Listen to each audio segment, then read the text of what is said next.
Now in this country, we turn to Ferguson, Missouri. The U.S. Attorney General Eric Holder is there by order of the president, meeting face-to-face with federal investigators, members of that community, and the family of Michael Brown. NBC's Ron Allen is there for us to begin our coverage yet again tonight. Ron, good evening. Good evening to you, Brian. Yes, those demanding justice for Michael Brown are relieved that Eric Holder is here because they simply don't trust the local authorities. The Attorney General here on a day that follows a relatively peaceful night, with the hope that Ferguson just may have hit a turning point. The nation's top cop has promised a fair and thorough look into Officer Darren Wilson's fatal shooting of unarmed Michael Brown 11 days ago. I was a little disturbed to see in certain places people questioning why I was here, and my answer to that would be, why would I be anyplace other than right here and right now?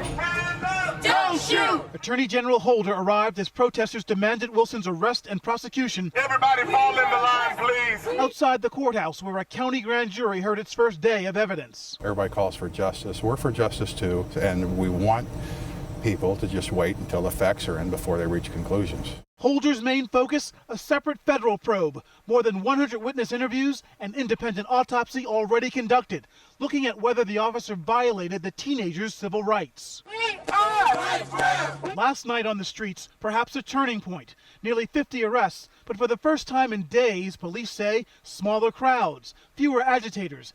This afternoon, word that an officer seen in this video pointing an assault rifle at a protester after a verbal exchange has been relieved of duty indefinitely. We got to keep it moving. Volunteer peacekeepers like Pastor Renita Lampkin, a local minister. Are the streets going to clear and are people eventually going to go home? Yeah. Yes, that will happen. But does that mean that there's peace? No. Does that mean that things are solved?